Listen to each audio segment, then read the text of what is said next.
Welcome to Mindful School Marketing, your go-to podcast for personal and professional growth. We're school marketers, business owners, and moms passionate about connecting other school professionals with tools and strategies for success.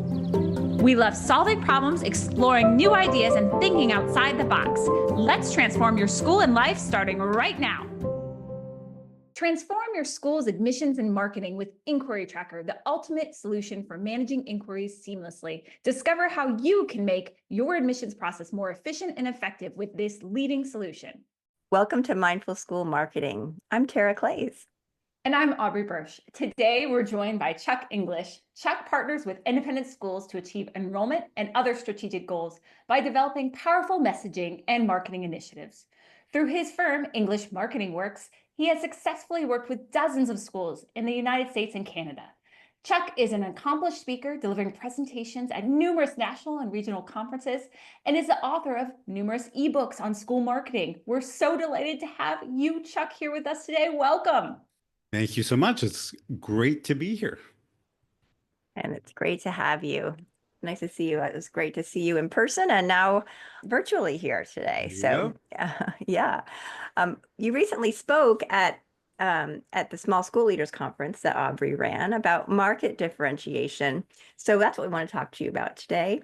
How would you define differentiation for independent schools, and why is this becoming a crucial strategy in the competitive landscape for schools? I think that how would I define differentiation? I guess differentiation is setting yourself apart from competition, making it clear why parents might want to choose your school over other schools in a particular market. Why is it so important? I think that as the school landscape becomes more and more competitive, both with independent schools, but obviously still with public schools, but all the other options as well, right? Like charter schools and micro schools now are like a big deal, and certainly all the magnet schools that are available. And, there's data that's available. I think I used some data in that presentation that showed that all of those options are increasing, actually, as public school enrollment decreases. So it's really, the marketplace gets more and more cluttered. And homeschooling, by the way, that was another option. Like lots of people are doing that.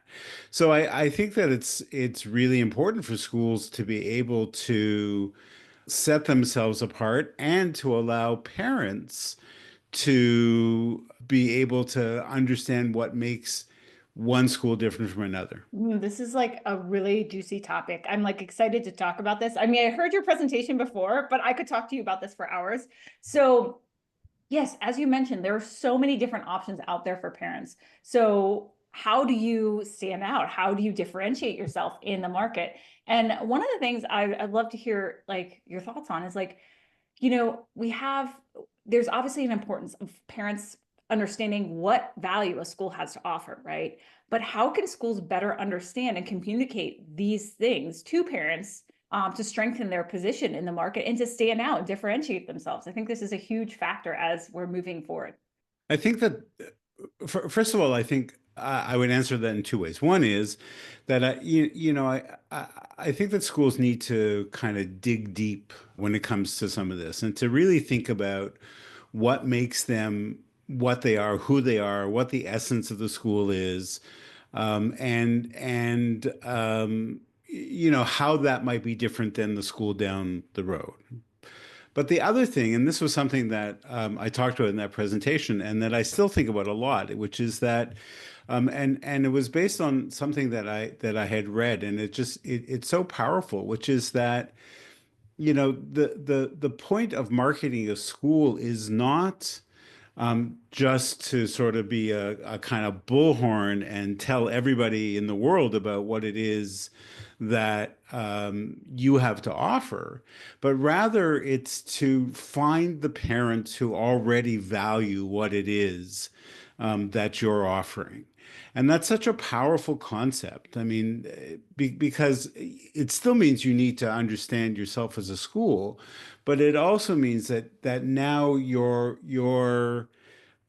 marketing tactics, your marketing strategy really is geared at finding those parents who value what it is that differentiates you. And I think it's a really different way of looking at things, a very powerful way of looking at things. I think it happens to be very true. And the other thing that goes along with that, by the way, is that, at the same time as you're differentiating your school, parents are trying to differentiate as well. They're trying to make choices. So what you really want is to find that sweet spot where it all kind of matches up. Yeah, I mean, I think that makes a lot of sense. It's easy to say, maybe not as easy to do, right? So, um, what kind of strategic planning can be done to accomplish that search to find those matches? Well, I mean, I think the first thing is that, as I said before, I think that schools need to understand themselves, really, really well. And probably the biggest, the most powerful exercise in terms of doing that is, the idea of finding their big why, and that relates to the Simon Sinek video, the TED Talk that I'm sure we're all really familiar with. But it's a powerful question for a school to ask themselves, why do they exist? Why are we here? What do we do to serve our community that only we can do? And I think that's a really powerful question because so oftentimes schools get lost in, talking about their programs and their resources and their accomplishments and all of those things, but don't think about that big why question. And then I think it's a matter of being able to sort of match up with what parents are looking for. What is it that parents are what do parents in your catchment area, what are they looking for? And how do your differentiating qualities match up with those parents? And how can you differentiate in a way that allows the parents who do value what you have to offer find you? Is that complicated? Is that? Oh, that makes perfect sense. I mean, it's like those are the higher level steps, and then it's actually executing them in a school. I'm curious, like, do you have an example of a school that figured this out? Like that they were like, okay, we're gonna like survey our internal parents, and then we're gonna look at what the market has to offer and see like what is it that we specifically do that differentiates us from other schools in the market, and we have that niche, and that we're drawing in these parents that are aligned. And then like what did they find successful in that? Like where could you give us an example? Uh, well, here I can give you an interesting example. It may not be exactly what you're asking for, but here's what I think is a really great example. So I did some work. This was a few years ago. I did some work for a school, and the word, I guess the word on the street about this school was all about its academic excellence. Everybody said, oh, this school is really really really great when it comes to that. And so I did the normal kind of work that I usually do with schools, focus groups with various stakeholders and interviews with various people. And I discovered that, in fact, that wasn't so well established. In fact, it wasn't well established at all within the school, even though that was their reputation. When it actually came to proving that, they were really quite weak at that. So in terms of this idea of differentiation, we really needed to do some work in terms of differentiating the school academically and showcasing the ways in which they had academic superiority. So sometimes when you go through the process, you find that what people think about a school isn't really, that doesn't really bear fruit, doesn't really bear out, and that that then requires all kinds of other things. And in the end, we did all kinds of things there. Like we did a little microsite on various academic projects that people could go to, so that people could talk about, or rather see the ways in which the school's academically superior, various other things online and in print and things like that. But I mean, that I thought that was an interesting example. Yeah, that is a good example. And I'd like the, as a website person, creating a special website that talks about those things is a really neat idea, or at least a page on your site that Yeah. that you can use and use in advertising and those types of things to really kind of emphasize that what makes you different. It was actually neat. It was called we sorry, I will just Yeah. it was called Limitless Possibilities, and we Oh, did yeah. and we showcased 4 academic projects.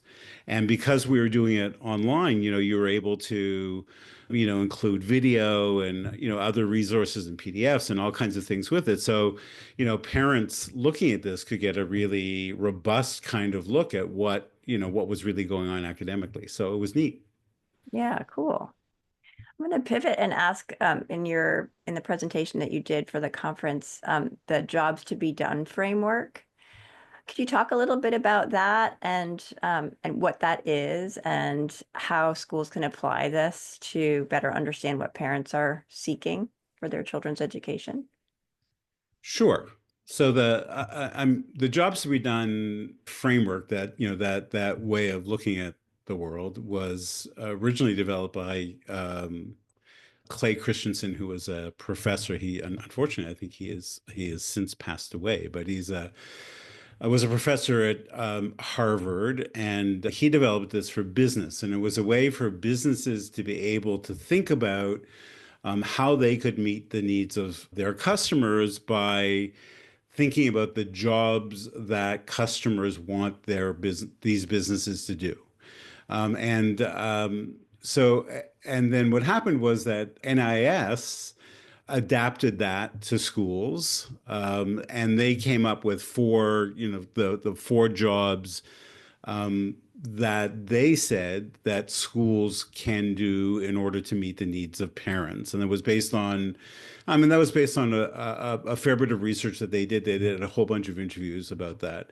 And I don't have my presentation in front of me, but there were things like helping a child with particular needs, helping children find a values-based, learning environment.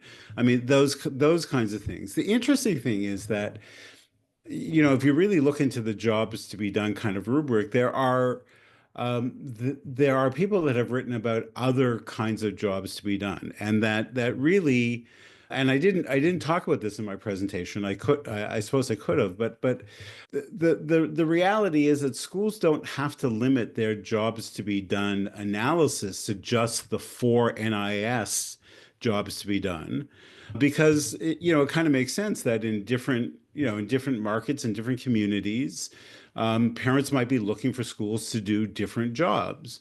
But looking at it from the perspective of what the school is offering a parent, what the school can do for a parent, I think it's very powerful, because it helps you think about what it is that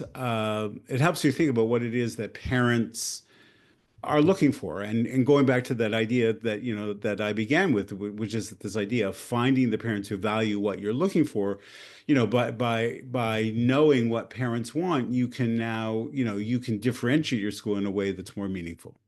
Thank you. Yeah, I love that concept. I wasn't familiar with that framework before you talked about it. And so I was excited to have you share that information today. Um, you, Aubrey, did you have another question? Sorry. Oh yeah, no, sorry about that. I'm just curious, like, so as we're talking about the jobs to be done, and I really was intrigued by the way you framed that just there. Like, and we're thinking about differentiation and everything like that. I'm curious, like, how do we apply these things to the different jobs that schools need to execute to get more students in the door and, increase their fundraising? Like, how can differentiation and the topics that we discussed prior improve, like, not just enrollment, but fundraising, staff recruitment and retention? I mean, there are just so many different areas that could be impacted by the things you've mentioned, and I'm just curious how you've seen that impact. I mean, at the end of the day, I think it's in, how you take all of what we're talking about. So taking, uh, what you think or what makes your school unique, and how that meets up with what parents are looking for, and translating that all into effective messaging, and being able to tell people, exactly those things, but in ways that are, relevant and resonate with parents, and are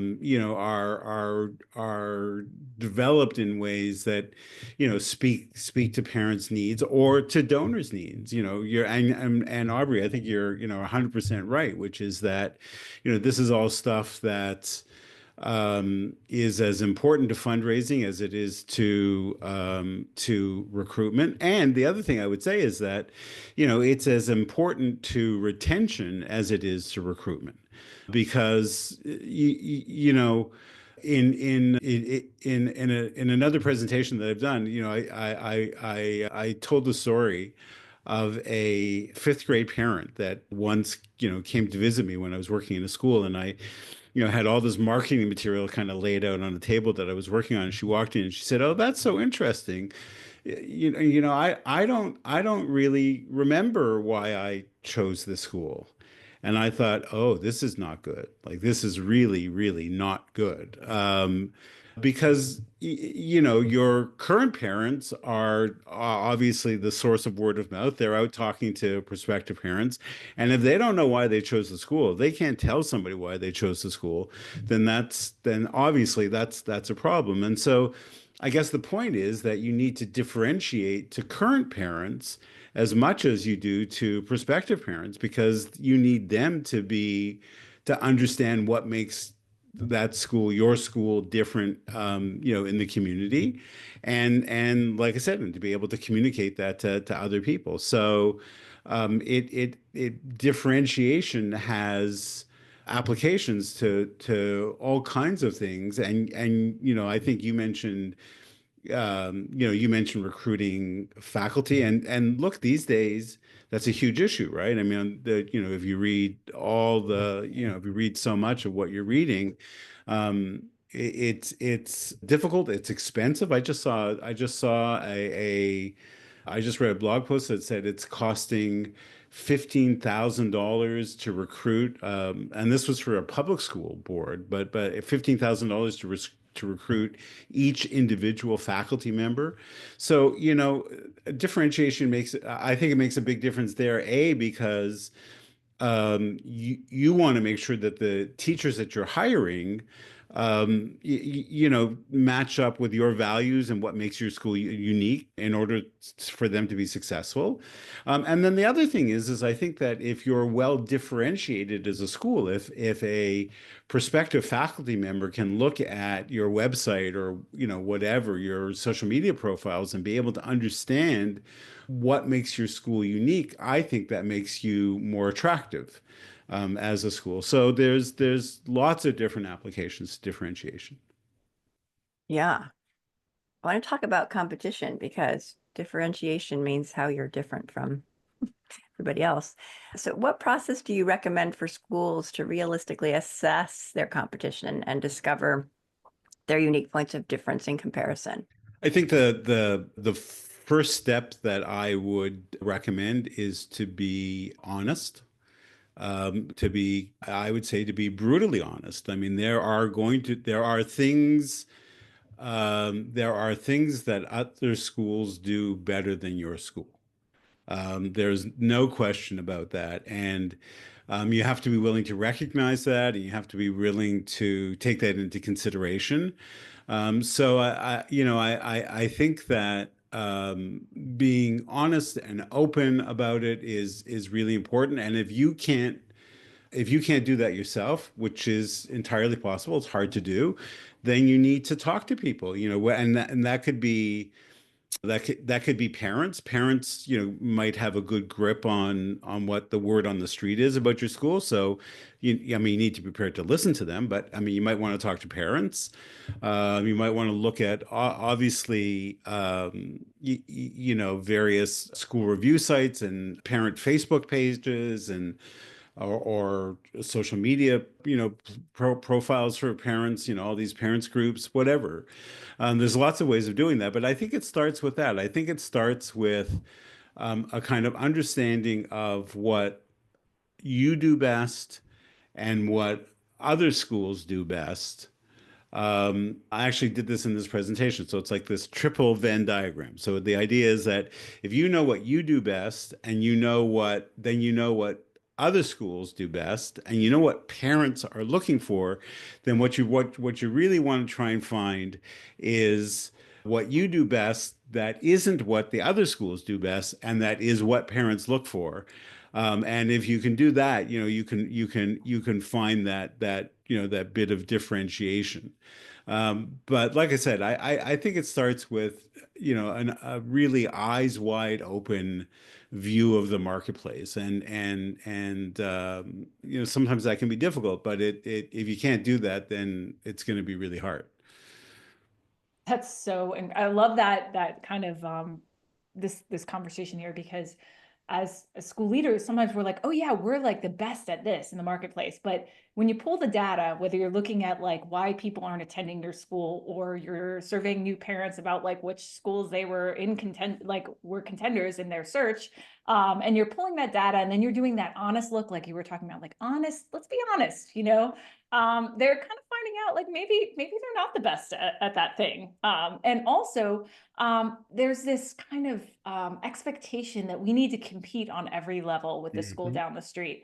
And that expectation is, not a not a good one, especially if you have differing budgets. And certainly if your market is crowded, that's not going to help you stand out. I know we worked with a school where they had no athletic, like they realized they couldn't compete on athletics. Like the schools down the street had all the programs, all the things. So they leaned into a completely different direction and away from athletics and into more nature-based and other programs. And that was their niche, right? And like finding that, I think, is super important. So I'm so glad you brought that up. Now I'm curious, like, as schools are in this process of differentiation, like where are some common pitfalls you see? Like where do schools kind of, maybe they start the process, but then like they're like, oh, and they make some common mistake that like maybe if they knew ahead of time about this mistake, they'd be more careful going into it. I think the biggest one probably relates to something you just said, Aubrey, which is that, there is this natural kind of tendency to want to be like other schools, right? And if you hear about a school, if you hear if you heard a school, the next county over that is, that's attracting all kinds of kids because of their, I don't know, because of their technology program. I think the inclination is to say, well, we have a technology program, and ours is might be just as good, and we can do that, and maybe the answer is no, you can't. You don't have that, and you can't be everything to everybody. And you really have to. I think you really have to sort of come to grips with that. You have to come to grips with the fact that you can't be everything to everybody, and I think that's really the biggest pitfall is that schools aren't always willing to be that honest. And I mean, and look at and to be fair, about this, that sometimes it's really easy, or it seems really easy for people like us who go into schools, right? Because we have this great benefit of being able to see things from the outside, right? But when you're on the inside all the time, it's a lot harder to see. I always talk, I'm sure you do, both of you do too, talk about, being able to see the world from an outside in point of view, not an inside out point of view, right? You need to be able to see things the way, your prospective parents see things. And that can be a really, really difficult thing to do. So, I think being prepared to be different is a huge pitfall. It's a huge place where people get stuck. Thank you. Yes, for sure. I find that often too when we're trying to do messaging for a website, trying, to put too many things there. Websites used to have sliders at the top, which nobody watches, by the way. So, but everybody would want their message at the top. They would want, you'd want to have a message about, your great faculty, about your small class size, about making a donation, about your strong STEM program. Everybody wanted their message at the top, and you'd put it in a slider and nobody would see it. And you have to kind of say, you have to have one message. You have to have one primary focus of what makes you special. So I really appreciate you pointing that out as a mistake, because I deal with that a lot in marketing and website development. Let's talk about, kind of keeping the momentum up with this type of thing. So how can schools ensure that their differentiation strategy stays authentic and adaptable as trends and market conditions evolve, as what parents are looking for may change, getting to that point of wanting to be all things for all people. How do you kind of sustain that motivation to focus on that, on your differentiation? Well, sustaining motivation is a whole different issue, by the way. I mean, that's right. I Definitely. mean, the motivation ought to come from just wanting your school to be successful. But I think that it is a matter of not growing complacent, of and continuously or continually being honest, right? Is that you have to you have to be willing to listen to what the market is telling you. And if perceptions about your school are shifting, then you have to be prepared to listen to that. And look at the other thing is this. I think that this is not just differentiation is not just something for admissions and enrollment and marketing and communications people to be involved in. Differentiation is something that educational leaders have to be involved in. All the school leadership has to be involved in this, because what you might find is, and this is something I just wrote a blog post about, but you might find that you end up with what I called a reputation gap. You might end up with it. You might end up in a situation where what you want your reputation to be in the marketplace is not the way you're being perceived. And so and I think that relates a lot to differentiation, right? So the way in which you want to translate that, the way in which you want to be differentiated may not be in fact the way that you are. And so that there are two possibilities there. I mean, one is a messaging fix. It could be that you're just not effectively messaging what it is that makes your school different, or what makes your school unique. But it could also be that the messaging is in place, but the program is not being delivered. That in fact, what you want to be able to say differentiates your school is not really happening. And so, that could mean like a really difficult conversation with a head of school or administrators to say, hey, we're saying that this is what differentiates us in the marketplace, but people are also telling us that the program doesn't live up to that.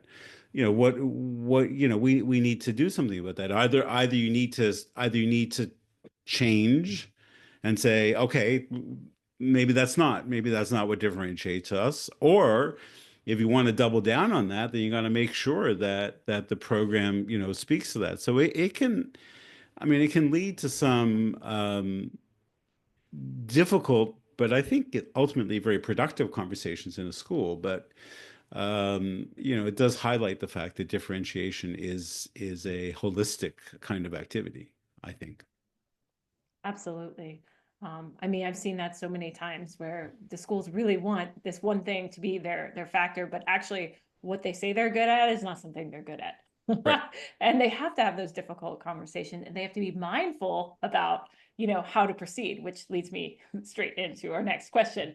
So through the lens of our podcast, we talk about mindfulness and how it applies to schools and marketing. How do you see mindfulness lived out in your work with independent schools? So I think look at I think we've just talked about it, right? I mean, this is and you had said that you might ask this question. I thought about it, and the answer was almost exactly the kind of thing we just talked about. If mindfulness is about living in the present, right? Being present, being aware, then mindfulness is being living in the present in terms of your school, not living in terms of what you want it to be, not living in terms of look at schools might have and heads of school might have great visions for the future, which is great and it's powerful and it's a rallying point for schools and all of those things, but the future may not have been realized yet, and being mindful is saying no, we're not there yet and we're on our way, and maybe the differentiating messaging needs to talk about that this is the direction that we're moving in, and this is how we're going to get there, and this is our goal, and all those kinds of things. But I think that being mindful is being realistic about where your school is today, as it relates to other schools in your community and your marketplace, and dealing with that head on, dealing with what that means, and whether that's a messaging challenge, whether that's a programmatic challenge, with a combination of the two. But I think that's being really mindful, and we could extend it to other things, like in terms of resources, mindful in terms of being honest about the kinds of resources that you have available to you and what you're really able to do. And, I think that's a kind of mindfulness too. I don't know. I mean, it's always been an interesting name for a podcast. So I don't know whether I don't know whether that conforms to That works. That what works. you think being mindful is when it comes to school marketing, but that's what I think about. That's that's one of the points of it for sure. Yeah. And I really appreciate how often you've said honesty, because I think that's a big part of mindfulness, but it's also for me a really important part of marketing. So they go together. So thank you for that. We are going to hop into our rapid fire questions. Oh no. The first one is Oh no. if you could put one book as mandatory reading on the high school curriculum, what would it be? Um, how about Fahrenheit 451? Do you know that book? Oh, I do. I think that's a really interesting book for today. All right. Thank you. Thank you, Chuck. So excited. We'll add it to our Goodreads list. You should. It's don't you think it's timely for, in terms of the kinds of issues we're talking about these days? Yeah, too much dystopian fiction. Yes. And also, the idea of being able to tolerate, differing views and to Yeah. live in a world where everybody doesn't think the same. Anyway. Yeah. Very timely. Very timely for sure. So we'll add it to our Goodreads list. So please check that out. Okay. What is one app you couldn't live without? I could live without or could not live with. You couldn't live without this app. These days, I hate to say this, but it's getting to be Grammarly. That's a good It's one. kind of, I think, there's part of me that says that that's really lame in terms of admitting that, but, but, it's getting to be Grammarly. I mean, you could talk about all the social media apps and things like that, but I mean, I just use it all the time. Yeah, that's a great tool. It's really, really great.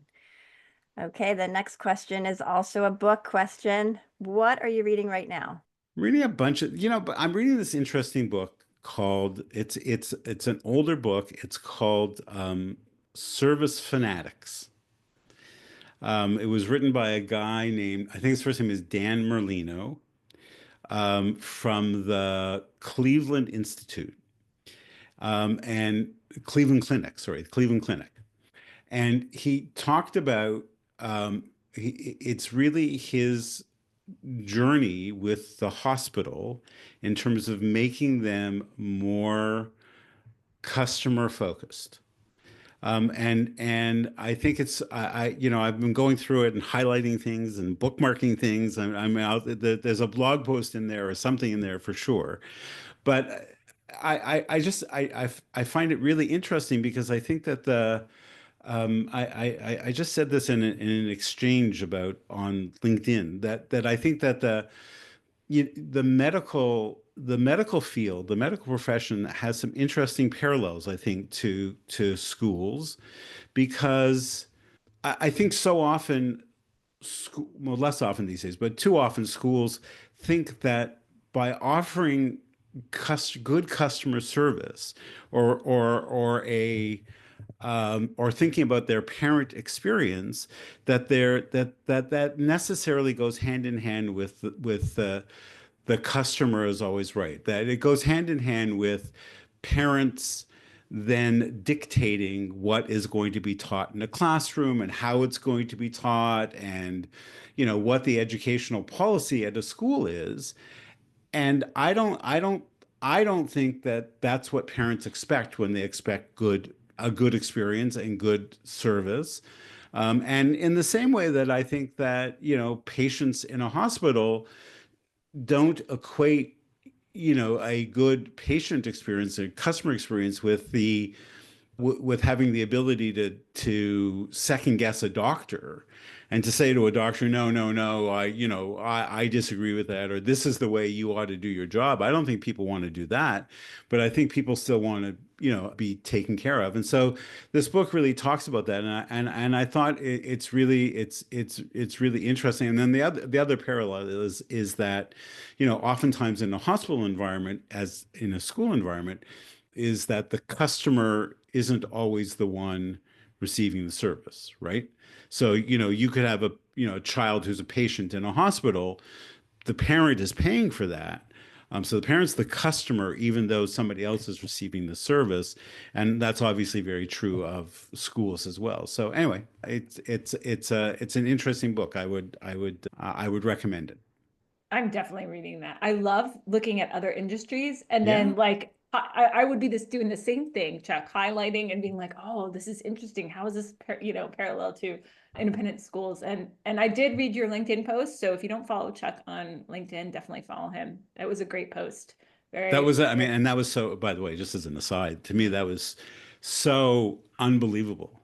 So I mean, just to tell you or tell people or whoever, whatever, I wrote this post on LinkedIn about parent as customers, because somebody had posted something that was dismissive of that, and I said I thought we got past that already, and that post on LinkedIn got almost 4,000 Wow. interactions. I mean, and to me that was just startling that this is still the topic of conversation that it is. So yeah, I mean, but yeah, I mean, just going back to the Service Fanatics book. I mean, the other thing you talked about, other industries, other businesses, but some of them are such like a natural. There's the Disney book, the book about Disney, and there's the book, the Red Carpet, something that talks Mhm. about the hospitality industry. So those are all naturals, right? But the idea of the medical profession to me was Mhm. just really fascinating. So anyway. Yeah, excited to dive into that one, Chuck. Thanks for sharing. Last rapid fire question. What is one great piece of advice you'd like to leave us with? So I think it would be a baseball manager named Leo DeRocher, well, once said, and you'll recognize the quote, which is that nice guys finish last. right? And he said that I had to look it up again, but it was in I think it was in the 1950s. He was talking about a particular baseball team. But I think that my piece of advice is to know that that's not true, and that Thank you. I'm a big believer in the fact that nice guys do not finish last, and that you can conduct yourself in business in an honorable, courteous, considerate, perspective, and look after people, and be kind to people, and all those kinds of things, and still be successful at what you do. You may not be a billionaire, but you can still be, you can still be, you can still be very successful at what you do. So that's my advice. My advice is that good guys, no, nice guys don't finish last. Thank you. I was going to have to push back if that was going to be your advice. I love that. I love it. Authentic and kindness. I feel like authenticity and kindness is beautiful. And it's Yeah. absolutely true. Thanks, Chuck. That was a great piece of advice to end this episode on. Yes, thank you. My pleasure. Where can people find you online? Obviously, LinkedIn. LinkedIn and EnglishMarketingWorks.com. All right. Well, thank you for joining us, and keep up the good work. Yay, Chuck. Thank you Thanks. again. This has been a great conversation. And thanks to both of you for doing this. Like, I mean, I always, almost always listen to these podcasts, and there's always something worth listening to, something of value. So, I mean, you don't get paid $1 million to do this. So it's just really a service to the industry. And thank you for doing that. It's great. Thank you. Yeah, thank you. Have a great day. Yay. You too. Bye, Chuck.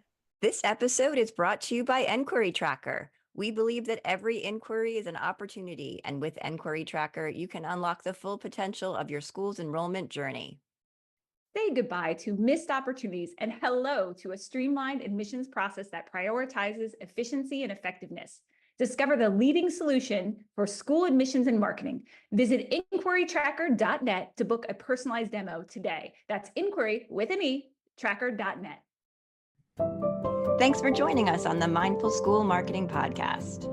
We'd love it if you pop into iTunes and leave a review, 5-star preferred. Let us know how you like the show. It helps us improve what we're doing and helps others find us too.